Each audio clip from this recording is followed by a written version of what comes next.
pizza for quite a while. But we haven't tried to reach any conclusions about what it is, simply because we felt like we needed a lot more information.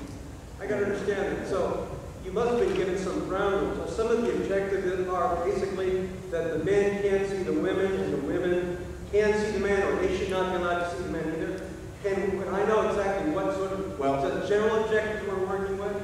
Well, the basic ground rule that I heard once upon a time, and I don't know that this sums up the total ground rule, but the ground rule is that basically the women ought to be able to see what the men are doing, but the men shouldn't be able to see what the women are doing, so that, isn't that the way life is supposed to be anyway?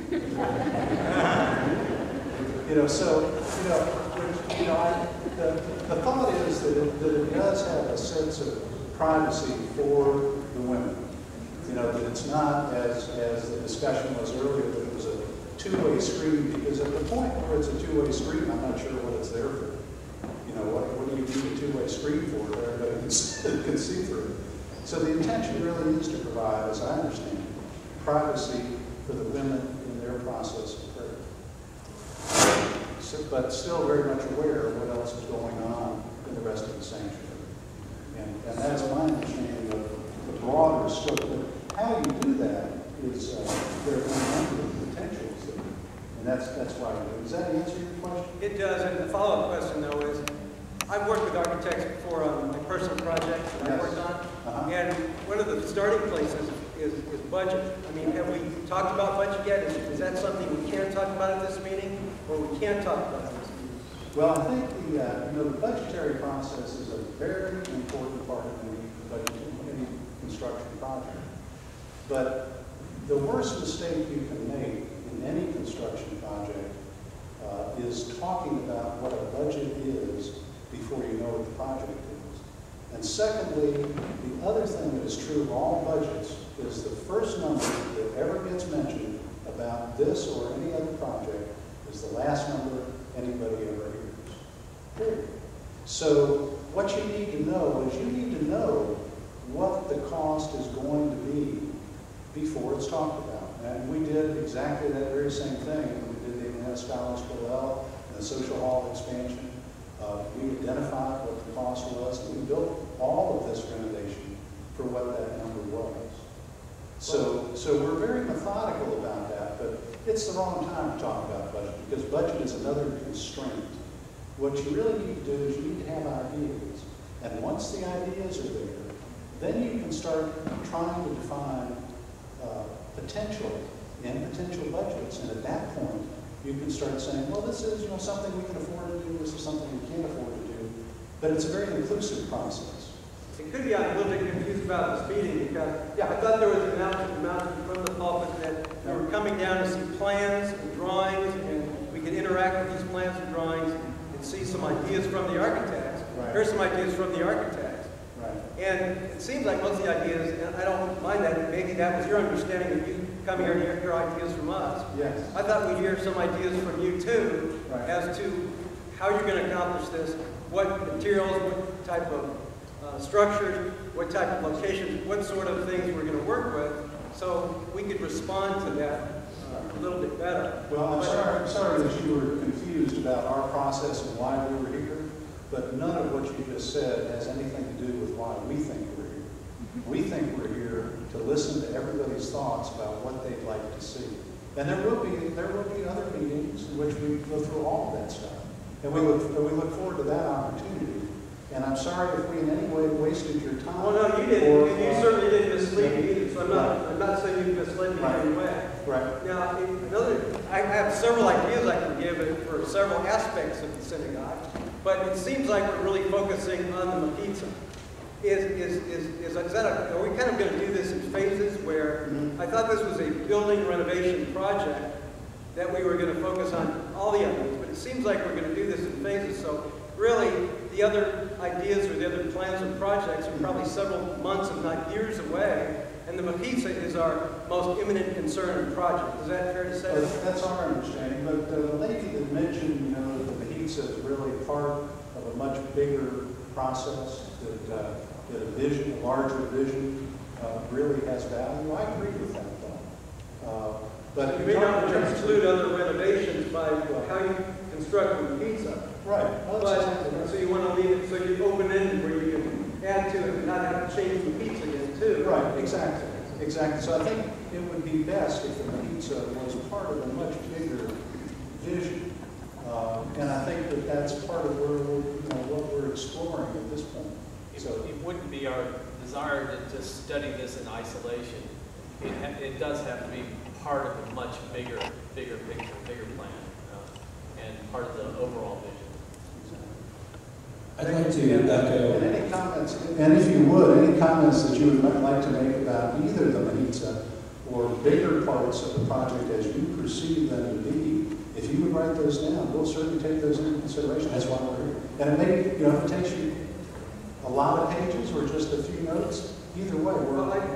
Can I just echo? Well, I just want to say, I just want to say one thing. I want to pay tribute to the last renovation project the city got. It was from Mr. Henry Hirsch. Mr. Henry Hirsch's daughter was getting married, and he single-handedly decided he wanted to change the carpet and change the pads and paint the synagogue in honor of his daughter's upcoming wedding. And I thought that was a marvelous thing. He paid for the whole thing. He got it done on his own. I think it cost him over $40,000. He was the same gentleman that gave $1 million to build our social hall. Absolutely. And he was a great man. Some newcomers here don't know the man. He wasn't even our most, to me, he was one of our most religious members. But some of us maybe didn't remember him as that. I did. I think he was one of our finest members that we've ever had. What he's done for us. So I just want to pay tribute to Mr. Henry. Absolutely.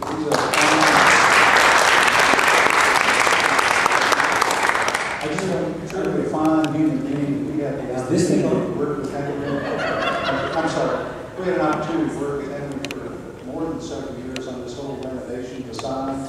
And he is as fine a guy as you ever hope to learn. Absolutely. I've met with him several times. I agree with him. I just wanted to echo something that Paul said, because I think that the ideas that have come out of everybody's mind have been incredible. And this meeting has been very respectful in the way that we would all expect. And that makes me very, very proud to be a member of this congregation. I love this shul in the round. I think it is unique. I think it is special. I think it creates a culture that Atlanta brings that other cities don't have. I think it's actually one of the reasons why this shul is so quiet as a place to die. And I heard a suggestion in conversation, I wish I remember who I heard it from, but I think it's a good suggestion, to think outside the box about where we sit and where that Mahitza should be. So maybe the seating for women is actually in this middle section here, with men on either side facing each other. So men are not facing women. Women have a clear view. Those of us guys who can't help but look at the women would actually have to turn to look at the women. So we can see the joy of Mrs. Williams as she's watching her sons at the Torah, and she can see them clearly as well. And we could still maintain what I think is incredible decorum and the beauty of a shul in the round. So thinking outside the box of where people sit may also help define what the Mahitza should look like. I'm not even sure the Mahitza has to look significantly different than it does right now if we move the seating arrangement. It's an interesting thought. Might be. What about, how important is it to see the art when you come in the sanctuary?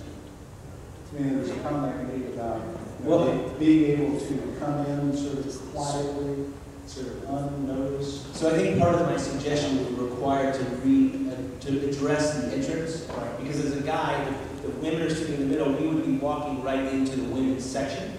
So we'd have to figure out how you change the entrance, which may address the question you just asked. My other comment is I can only guess that the concrete lattice is structural and probably not something that we're going to change. But we have such a beautiful sanctuary, and I feel like that heaviness at the windows sort of kills some of the aesthetics. So if there's not a way to change it structurally, maybe there's just a way to make it pretty. Thank you for your time.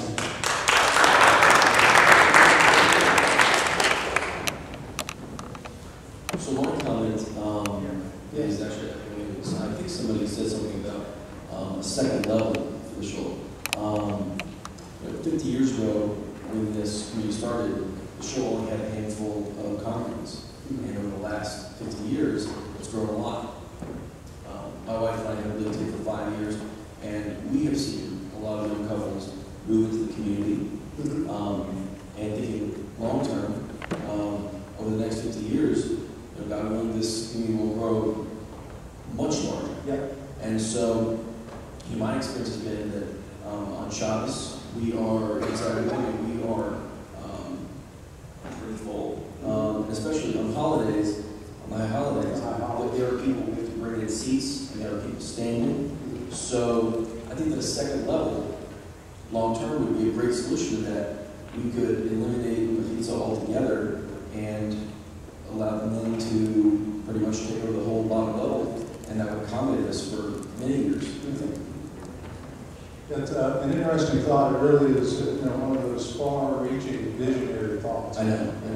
This is probably the first part of that. But I think eventually schematically pondering how that happens really is not, it's not a very labor-intensive process. And you can point at a sketch with an idea, but it's the structure that's here really represents some of the interesting nuances of accomplishment.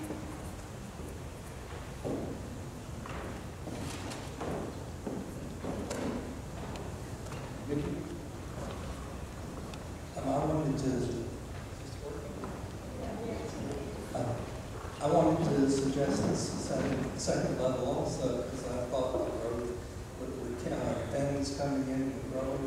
I don't think we can possibly forecast for the next 50 years without addressing growth, which would also eliminate the need for the pizza. If we address the need for the pizza and not think about growth, I think it would kind of be nuts, because all the money and expense put into the pizza would be wasted when they built the second floor venue. There are some issues I should have explained about that kind of growth, which aren't obvious from just being in the sanctuary. And they're really much more, they're technical issues that go beyond structure, that really relate to the ways in which DeKalb County approves projects.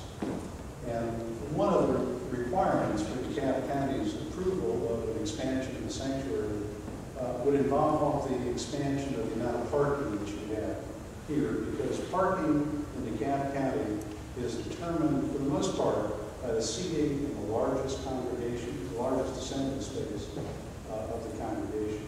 So the size of this sanctuary really determines the number of parking spaces you need to have on this site. And this site is maxed out. The number of parking spaces you have right now accommodates what's here plus some of the ancillary uses. But in order to start expanding the sanctuary, I believe at least that there would need to be some additional land that became a part of that would provide for the additional parking requirements. There certainly are variances. We've been through those before. They're part of the process. But if it became a significant increase in the size of the sanctuary, once again, it would be a significant political issue. Yes. So take very in mind what you just said in the last two comments. Yes. I just wanted to make a comment.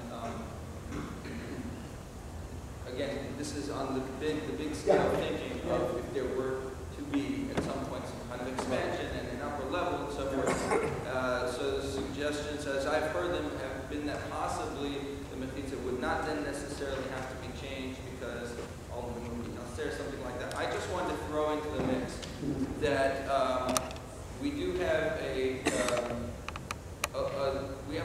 demographic spread, and I know from my experience in my family, not everyone is able to climb stairs, and not that well. So necessarily, so therefore, if something like that were to be considered, I would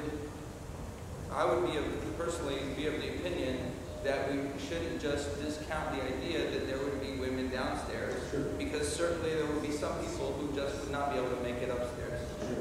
And I want to be clear too, my sense of that discussion about the technicalities of zoning is once again just something that's there.